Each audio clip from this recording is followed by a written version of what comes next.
Tayo naman ay kukuha ng dahon ng lagundi at tayo magagawa ng lagundi leaves powder. At ito ay ating patutuyuin sa hangin, hindi yung direkta sa araw para kumpleto yung kanyang nutrients. Ating umpisa na ang pagkuha mga kabayan.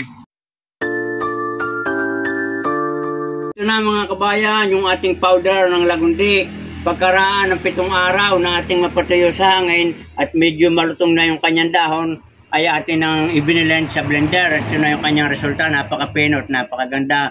Pwede na yung uminom ito umaga, tanghali at hapon. At ito yung anti-inflammation property. Ito mga kabayan, ang paglalagay natin sa tibag ay hanggang 3 grams lamang. Ito. Pwede namang hindi na nyo sukatin kung wala kayong timbangan itong katulad ng sa akin. Nasa gramo, tansyahin lang ninyo. Yan. Lalagyan natin ng kontit, medyo kulang pa. Mga kabayan, 3 grams na yan. Pero kahit na hindi nyo saktuhin, yun lang tansyahin. Ito may lalagay natin sa tubig na may init sa tasa bago natin inumin.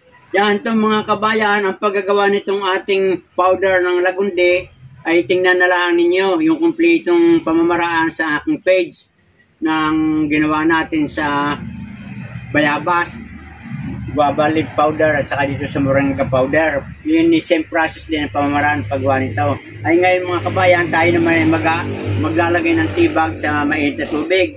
At ito pwede nating inumin sa umaga, tanghali at hapon. Nito mga kabayan, kailangan babaran natin ng mga 3 to 5 minutes para sumama yung kanyang kulay at yung nutrihino na galing sa powder ng ating lagundi. Hanggang dito lamang ang pamamaraan paggagawa natin ng tsaa. Good luck and good health at sana may natutunan kayo. At huwag niyong kakalimutan, paki-share, follow, like, and subscribe.